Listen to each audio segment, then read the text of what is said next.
Hello दोस्तों, मैं doctor Manoj Sharma, faculty of psychology, Awasthi classes में एफबी फेसबुक पर ऑनलाइन क्लास में आप सभी टर्मन के 140 से अधिक आईक्यू वाले प्यारे दोस्तों का, स्टूडेंटों का हार्दिक स्वागत करता हूं। दोस्तों, पिछले दिनों आपने मनोविज्ञान और शिक्षण विधियों के वीडियो देखे थे। पिछली हमारी जब ऑनलाइन क्लास हुई थी एफबी पर, तब आपने मनोविज्ञान का एक महत्वपूर्ण टॉपिक देखा था, निर्मितवाद, कंस्ट्रक्टिज्म। वो आपने पढ़ा था, देखा था। आप लोगों के बहुत अधिक सुझावों के आधार पर आप लोगों ने फोन करके भी बताया, और इस बार इस लाइव क्लास में हम एक बहुत ही महत्वपूर्ण टॉपिक पर चर्चा करेंगे, निष्कर्ष निकालेंगे, जो आपकी तैयारी के लिए, परीक्षा की दृष्टि से, आपके भविष्य की दृष्टि से बहुत ही महत्वपूर्ण टॉपिक है, जो कि किसी भी शिक्षक भर्ती परीक्षा में न केवल मनोविज्ञान अपितु जो हमारी पेडागोगी है, शिक्षा शास्त्र है या शिक्षण विधियां हैं, उनका एक बहुत ही महत्वपूर्ण टॉपिक है, जिस पर आधारित परीक्षाओं में निश्चित रूप से प्रश्न पूछे जाते रहे हैं, पूछे जाते हैं और पूछे जाते रहेंगे। एक बहुत ही महत्वपूर्ण दोस्तों टॉपिक है, और उस टॉपिक का नाम है मापन मूल्यांकन।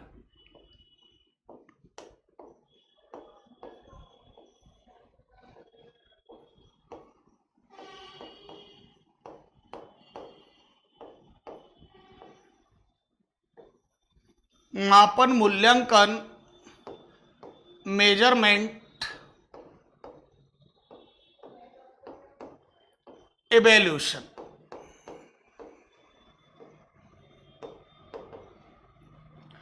दोस्तों, ये टॉपिक आपने अक्सर पढ़ा है।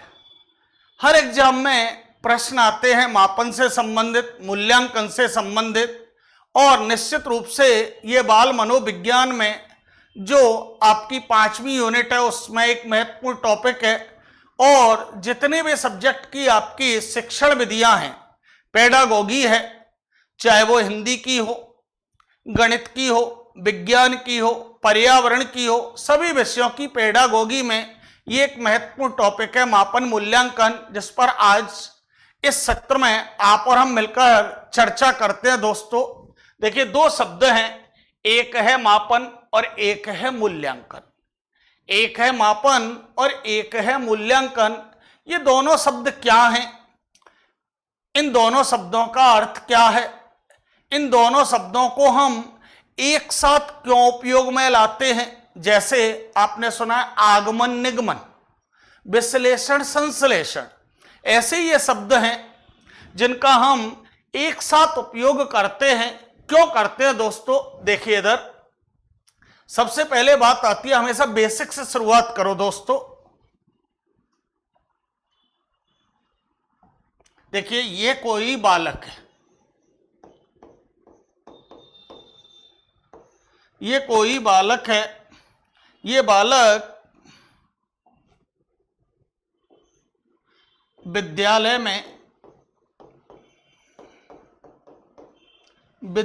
में या कक्षा में अपनी योग्यता, अपनी क्षमता, अपनी आदत, अपनी बुद्धि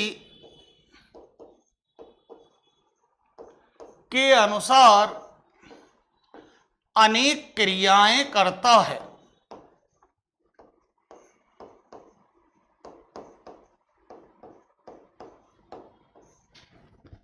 प्रत्येक बालक किसी भी लेवल का हो, किसी भी कक्षा का हो, प्राइमरी एजुकेशन हो, सेकेंडरी एजुकेशन हो, कॉलेज लेवल का हो या कोचिंग लेवल का हो, आप सब बालक हैं।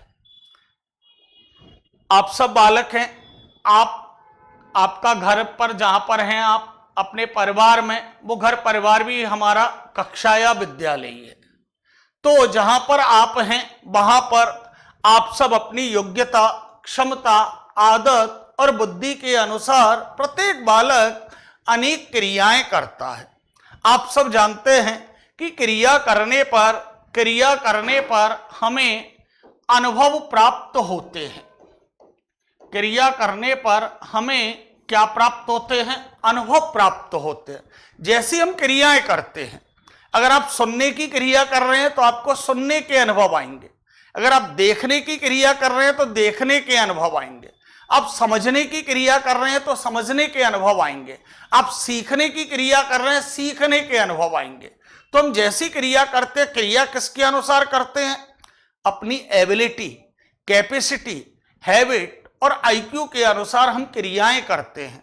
क्रिया करने पर हमको क्या मिलते हैं?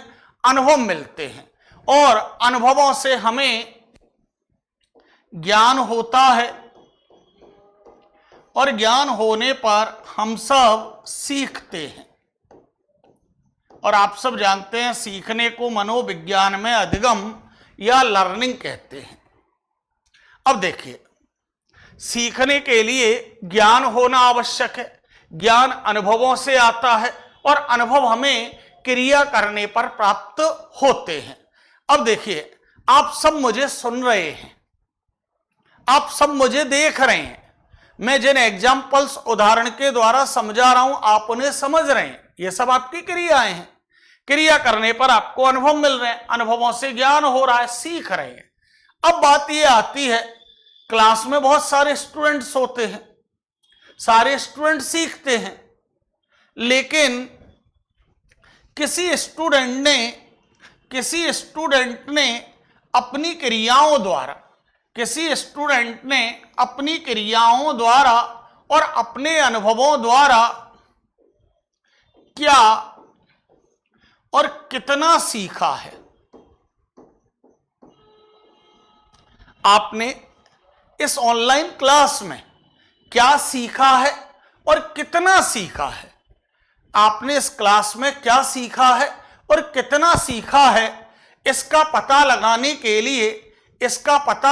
के लिए कोई जादू की छड़ी नहीं है, कोई अलादीन का चिराग नहीं है, कोई हमारे पास ऐसा कोई विशेष यंत्र उपकरण नहीं है। प्रत्येक विद्यार्थी ने कक्षा में, विद्यालय में अपनी क्रियाओं और अनुभवों के आधार पर क्या और कितना सीखा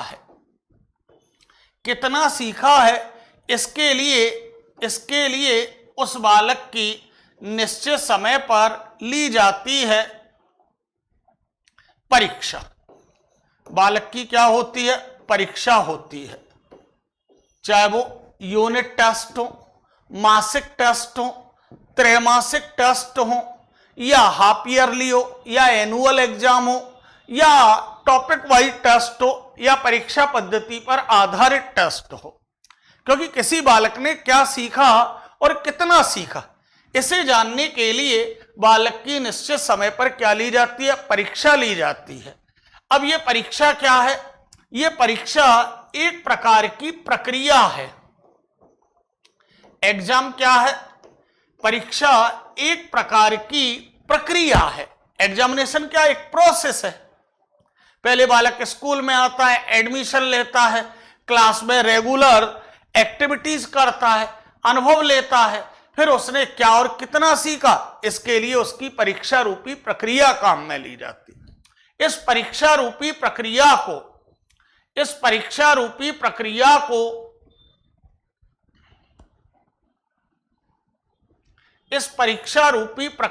को पूर्ण एवं सफल बनाने के लिए हम जो साधन या उपकरण काम में लेते हैं, उसी को हम मापन और मूल्यांकन कहते हैं। देखिए दोस्तों, बात हमारी हो रही थी कि मापन मूल्यांकन क्या है। पहले हम ये जानें, फिर हम इन दोनों को समझेंगे। तो देखिए, मापन मूल्यांकन क्या है? मापन मूल्यांकन दोनों को हम एक साथ क्यों यूज करते हैं? क्योंकि प्रत्येक बालक कक्षा विद्यालय में अपनी योग्यता, क्षमता, आदत, बुद्धि के अनुसार क्रियाएं करता है। आप भी कर रहे हैं। क्रिया करने पर अनुभव मिलते हैं, अनुभवों से ज्ञान होता है, फिर हम सीखते हैं। अब किसी बालक ने क्या सीखा और कितना सीखा, इसके लिए बालक की ली जाती है परीक्षा। और इस परीक्षा रूपी प्रक्रिया को पूर्ण सफल बनाने के लिए हमें जिन साधन और उपकरणों की आवश्यकता होती है उसे हम मापन मूल्यांकन कहते हैं। तो देखिए, मापन मूल्यांकन क्या है? मापन मूल्यांकन साधन है, मापन मूल्यांकन उपकरण है, मापन मूल्यांकन परीक्षा से जुड़ी हुई एक प्रक्रिया है।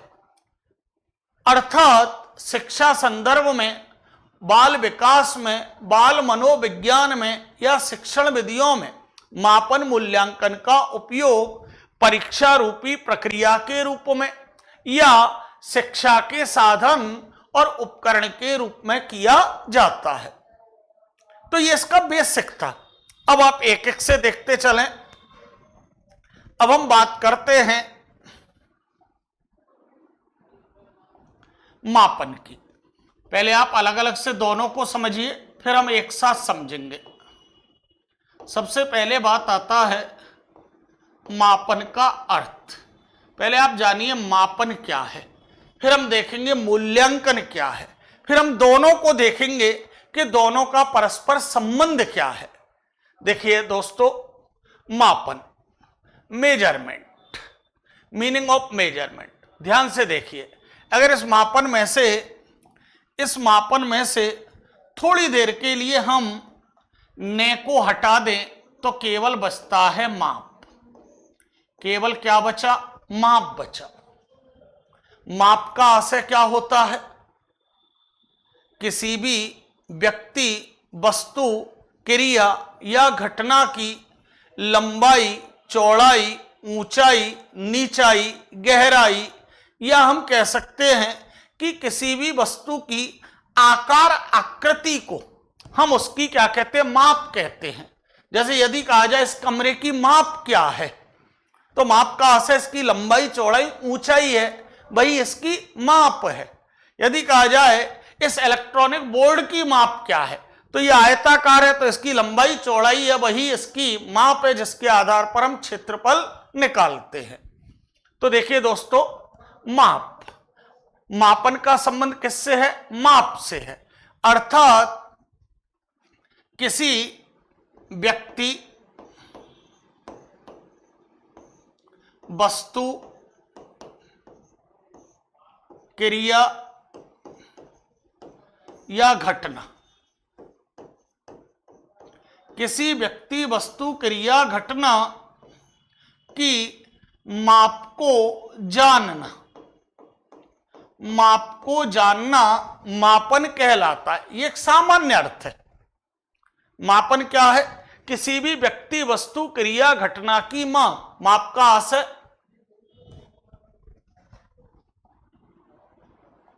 संरचना,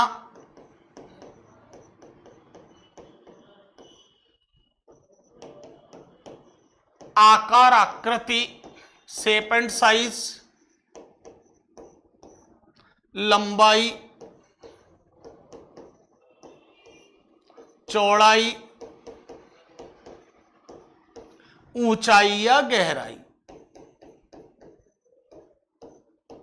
ये ही माप है। तो किसी भी व्यक्ति, वस्तु, क्रिया, घटना की संरचना, आकार आकृति, लंबाई, चौड़ाई, ऊंचाई या गहराई को जानना ही मापन कहलाता है। ये एक सामान्य अर्थ है, जनरल मीनिंग है। यदि हम इस शब्द के समानार्थक शब्दों की बात करें तो देखिए दोस्तों, मापन के समानार्थक शब्द हैं मापना, जांचना, परखना,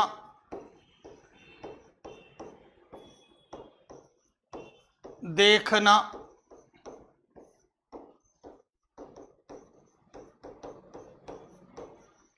अवलोकन करना,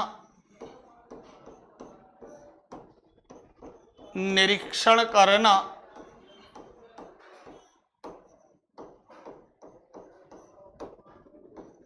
या अंक प्रदान करना।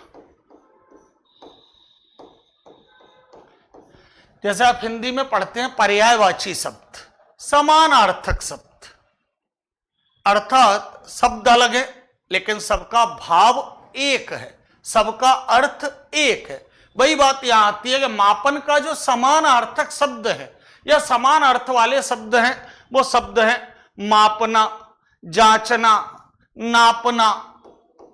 आपने नापना सुना है दैनिक जीवन में, किसी भी वस्तु को नापना, दूध है या अन्य कोई खाने पीने की वस्तु है तो नापना, जांचना, मापना, परखना, परखते हैं एक दूसरे को। देखना, आप मुझे देख रहे हैं, बोर्ड पर देख रहे हैं, ये भी क्या है, मापन है। इससे आपको पता चल रहा है क्या लिखा हुआ है और कितना लिखा हुआ है। देखना, अवलोकन करना, निरीक्षण करना या अंक प्रदान करना, ये सब अर्थ है किसके, मापन के अर्थ हैं। ये सामान्य अर्थ है। लेकिन यदि हम इसको बात करें शिक्षा के संदर्भ में, ये तो सामान्य अर्थ है। यदि हम बात करें शिक्षा के संदर्भ में कि शिक्षा में मापन का आशय क्या है, ये तो दैनिक जीवन में जो हमारा मापन है वो मापन की बात है।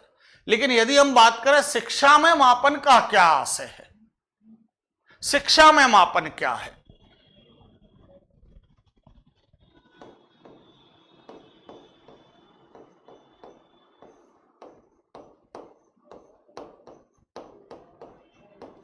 तो देखिए शिक्षा में मापन का आशय है शिक्षा, ज्ञान किसके लिए, बालक के लिए, स्टूडेंट्स के लिए, विद्यार्थी के लिए।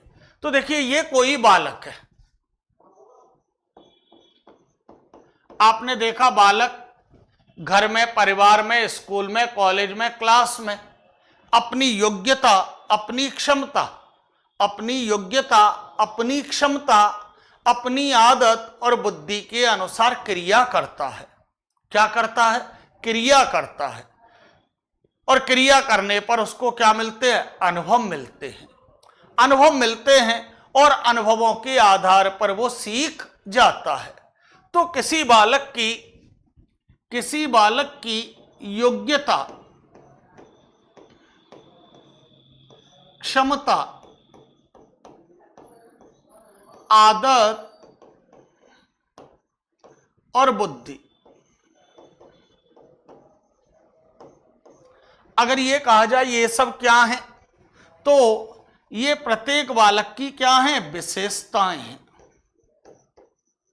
प्रत्येक बालक की ये क्या है, विशेषताएं हैं। जैसे आपने पढ़ा है प्रतिभाशाली बालक। अब प्रतिभाशाली बालक की विशेषताएं, प्रतिभाशाली बालक की योग्यता अधिक होती है, तार्किक चिंतन होता है, अमूर्त चिंतन होता है। तो वो सारी हर बालक की अपनी विशेषताएं होती है। अब वो विशेषता क्या है, किसी में योग्यता कम होती है, किसी में ज्यादा, किसी की क्षमता 4 घंटे तक पढ़ने की या किसी की 2 घंटे की है। सबकी आदतें अलग है, सबकी बुद्धि अलग है। तो प्रत्येक बालक की योग्यता, क्षमता, आदत, बुद्धि या विशेषता, इनको अंक प्रदान करना मापन कहलाता है। देखिए हर बालक की अलग अलग योग्यता है, क्षमता है, लेकिन जब उस बालक की ली जाती है परीक्षा, आपको खूब टॉपिक आता है, कम आता है, ज्यादा आता है, वो आपकी योग्यता, क्षमता है। लेकिन जब परीक्षा ली जाती है तो परीक्षा के पश्चात क्या दिए जाते हैं, अंक दिए जाते हैं। अर्थात किसी बालक की विशेषताओं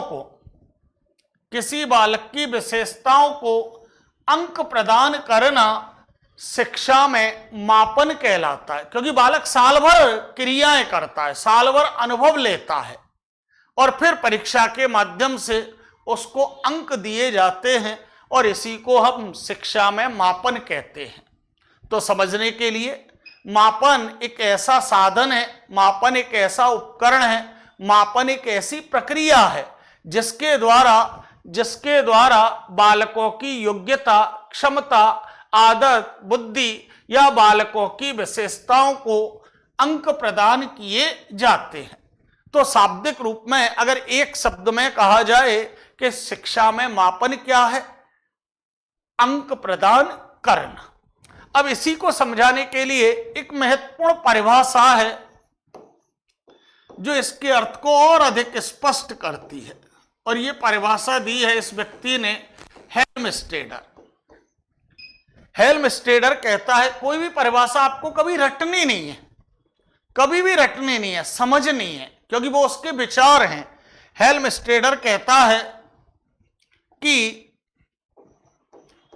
मान्य नियमों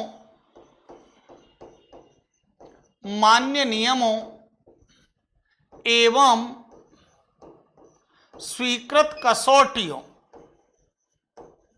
मान्य नियमों एवं स्वीकृत कसौटियों के आधार पर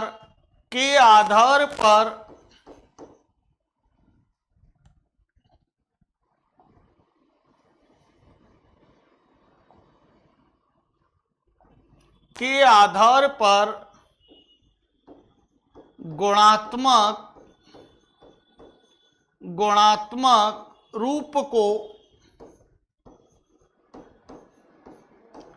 मात्रात्मक में बदलना।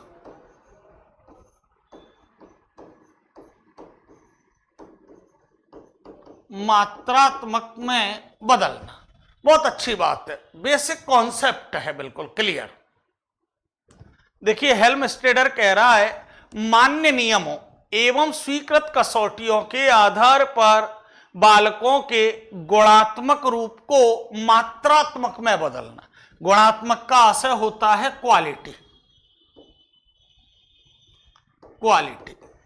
और मात्रात्मक का आशय होता है क्वांटिटी।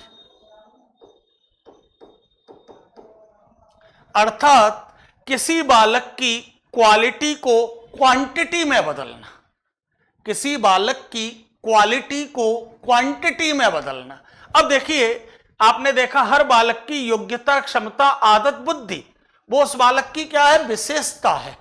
वो उस बालक की क्या है, विशेषता। और इस बालक की विशेषता जो है उसी को हम उस बालक की क्या कहेंगे, क्वालिटी कहेंगे। जैसे कोई जल्दी याद कर लेता, वो उस बालक की विशेषता भी और क्वालिटी भी है। और इस क्वालिटी को या इस विशेषता को हम क्या प्रदान करते हैं, अंक प्रदान करते हैं।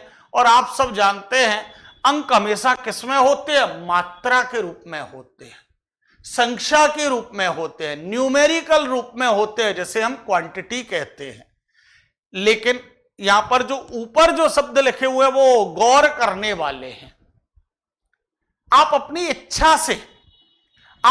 इच्छा से बालक की क्वालिटी को क्वांटिटी में नहीं बदल सकते। क्या आपका मन किया और आपने कर दिया, आपने अपनी इच्छा से कर दिया। इसके लिए मान्य नियम है और स्वीकृत कसौटी है। मान्य नियम और स्वीकृत कसौटी का आशय क्या है, जैसे विज्ञान में आपने देखा है, विज्ञान में आप जो ठोस वस्तु हैं उनको आप किलोग्राम में तोलते हैं। ठोस वस्तुओं को आप किलोग्राम में तोलते हैं। ठोस वस्तुओं के लिए आप कहते हैं, आप चीनी लेने गए तो आप कहते हैं 2 किलो चीनी, 5 किलो चीनी। लेकिन या आप दूध लेने गए या तेल लेने गए तो आप कहते हैं 1 लीटर, 2 लीटर, आधा लीटर। वो क्या है, मान्य नियम है कि सॉलिड या ठोस वस्तुएं उनको हम ग्राम किलोग्राम में, और जो लिक्विड है उसको हम लीटर या मिलीलीटर में मेजर करते। ये क्या है, मान्य नियम है। इसी प्रकार शिक्षा के भी मान्य नियम हैं जिन्हें हम परीक्षा कहते हैं। जो आपने देखा है ब्लूप्रिंट जहां होता है, वस्तुनिष्ठ प्रश्न होते हैं, निबंधात्मक प्रश्न होते हैं। तो मान्य नियमों के आधार पर, स्वीकृत कसौटियों के आधार पर बालकों के गुणात्मक रूप को मात्रात्मक रूप में बदलना शिक्षा में मापन कहलाता है। ध्यान रखिएगा, मापन का आशय है कि व्यक्ति, वस्तु, क्रिया, घटना को मापना। It is the daily routine measurement. लेकिन यदि हम शिक्षा में मापन की बात करें तो बालकों की विशेषताओं को, बालकों की क्वालिटी को क्वांटिटी में कन्वर्ट करना शिक्षा में मापन कहलाता है। अब आप दूसरे शब्द पर फोकस करिए बच्चों। दूसरा शब्द है मूल्यांकन का अर्थ। अभी आपने मापन शब्द को देखा, अब आप मूल्यांकन को देखिए, फिर हम दोनों को तुलनात्मक रूप से देखेंगे। मीनिंग ऑफ इवैल्यूएशन, मूल्यांकन का अर्थ। पहले आपने मापन देखा, मापन का अर्थ है अंक प्रदान करना, बालकों की क्वालिटी को क्वांटिटी में कन्वर्ट करना। मूल्यांकन को आपने पढ़ा है, आप जानते हैं मूल्यांकन जो शब्द है, यह शब्द दो शब्दों से मिलकर बना है। एक है मूल्य और एक है अंकन। मूल्यांकन शब्द दो शब्दों से मिलकर बना है, मूल्य और अंकन। अब इस शब्द पर फोकस करिए। अंकन किसे कहते हैं? अंकन अंक देने की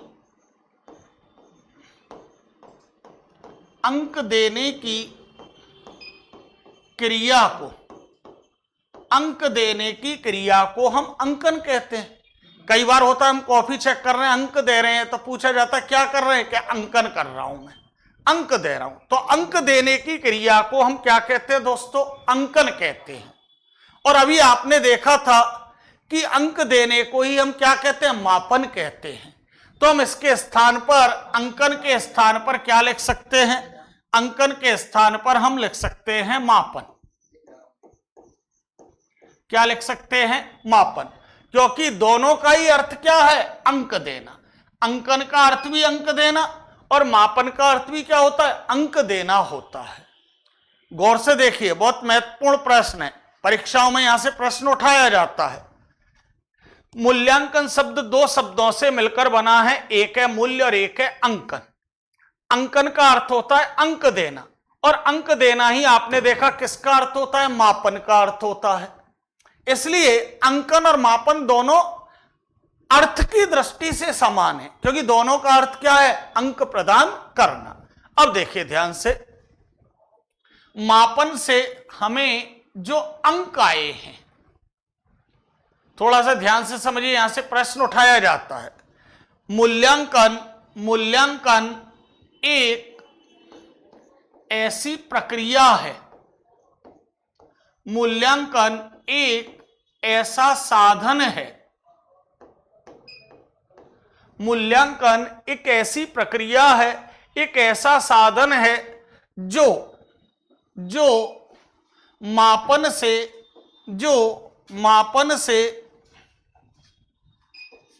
प्राप्त होने वाले, अब मापन से क्या प्राप्त होते हैं? क्या प्राप्त होते हैं दोस्तों बताइए? अंक प्राप्त होते हैं। तो मूल्यांकन एक ऐसी प्रक्रिया है जो मापन से प्राप्त होने वाले अंकों, जो मापन से प्राप्त होने वाले अंक, अब मापन से क्या प्राप्त होते हैं? अंक प्राप्त होते हैं। अंकों के मूल्य, यहां पर यही समझना है, मूल्य का आशय होता है अच्छे या बुरे। मूल्य का आशय है अच्छे या बुरे। वो कीमत है और ये मूल्य है। मूल्य और कीमत में अंतर होता है। कीमत वस्तुओं की होती है और मूल्य होते हैं जीवन से जुड़े रहते हैं। जैसे अच्छा होना, मैं आपको अच्छा पढ़ाता हूं, ये टीचर का मूल्य है, वैल्यूज है। मैं आपको अच्छा नहीं पढ़ा पाता हूं, ये भी टीचर का वैल्यूज है। तो अच्छे या बुरे होने का निर्णय देना। देखिए बड़े गौर से, यहां से अक्सर प्रश्न उठाया जाता है, बिल्कुल सिंपल है, बेसिक से समझिए। मूल्यांकन आपने देखा दो शब्दों से मिलकर बना है, मूल्य और अंकन। अंकन का अर्थ होता है अंक देना, और अंक देना ही अर्थ किसका है? मापन का। तो इस प्रकार मूल्यांकन एक ऐसी प्रक्रिया है, एक ऐसा साधन है जो मापन से प्राप्त होने वाले अंकों के अच्छे या बुरे, अंकों के अच्छे या बुरे होने का निर्णय देता है। मापन का अर्थ था अंक देना। मापन का दोस्तों अर्थ क्या था? अंक देना। अंतिम 5 मिनट की क्लास है, थोड़ा सा ध्यान से देखिए। मैं आपको अब कंक्लूजन तक ला रहा हूं कि मापन मूल्यांकन एक साथ क्यों आते हैं दोस्तों। तो आपने देखा मापन का अर्थ था अंक देना और मूल्यांकन का अर्थ होता है निर्णय देना। तो देखिए, मूल्यांकन एक ऐसी प्रक्रिया है जो मापन से प्राप्त होने वाले अंकों के अच्छे या बुरे को कहते हैं मूल्य के बारे में निर्णय दिया जाता है। अब देखिए इसका कंक्लूजन देखिए दोस्तों, ये है मापन और ये है मूल्यांकन। दोनों को हम एक साथ क्यों लिखते हैं दोस्तों? देखिए, मापन और मूल्यांकन आपने देखा, मापन का अर्थ था अंक देना। मापन का अर्थ है अंक देना और आपने देखा मूल्यांकन का अर्थ है निर्णय देना। निर्णय देना अभी आपने देखा था, मूल्यांकन में मापन से प्राप्त होने वाले अंकों के अच्छे या बुरे के बारे में निर्णय दिया जाता है। अब इसको ऐसे समझिए, किसी बालक ने कोई परीक्षा दी, किसी बालक ने कोई परीक्षा दी, आपने कोई एग्जाम दी और एग्जाम के बाद किसी बालक ने 80% अंक प्राप्त किए। क्या प्राप्त किए? उसकी 80% आई। अब आप मुझे बताइए, सोचिए ध्यान से, ये 80% मापन है या मूल्यांकन है? सोच में मत पड़िए, गौर से देखिए, 80% मापन है या मूल्यांकन? 80 क्या है दोस्तों? अंक है। अंक है तो 80% क्या है? 80% क्या है? मापन। तो मापन ने यह बता दिया कि बालक की कितनी प्रतिशत है? 80। लेकिन मापन यह नहीं बताएगा कि 80% पे आपका सिलेक्शन हुआ या नहीं। 80% पे आपका सिलेक्शन हुआ या नहीं। अगर कट ऑफ 80 से कम जा रही है तो ये आपके लिए अच्छे हैं।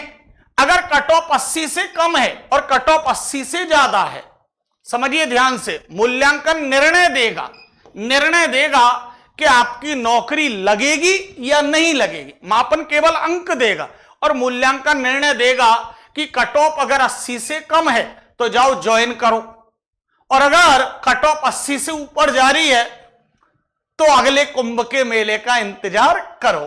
क्योंकि मापन केवल यह देगा कि अंक कितने हैं, जबकि मूल्यांकन यह कहेगा कि अंक अच्छे हैं या बुरे हैं।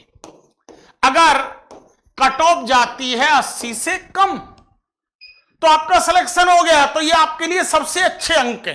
लेकिन कट ऑफ 80 से ऊपर जाती है तो ये 80 आपके लिए कोई काम के नहीं है। तो इसलिए दोस्तों, मापन केवल अंक देता है, लेकिन ये अंक अच्छे हैं या बुरे इस बारे में निर्णय कौन देता है? मूल्यांकन। इसलिए इन दोनों को हम एक साथ लिखते हैं, क्योंकि मापन अंक दे देगा, अंक अच्छे या बुरे हैं ये मूल्यांकन बताएगा। लेकिन मूल्यांकन में निर्णय देने के लिए हमें अंक चाहिए, और अंक कहां से आते हैं? मापन से। इसलिए इनको हम अलग नहीं कर सकते, ये दोनों एक दूसरे के पूरक हैं। अगली क्लास में हम चर्चा करेंगे कि ये दोनों एक दूसरे के पूरक क्यों हैं, क्या इनमें अंतर है, क्या इनमें तुलना है। तब तक के लिए अगली क्लास में इंतजार करिए। आज के लिए बस इतना। जय हिंद, जय भारत।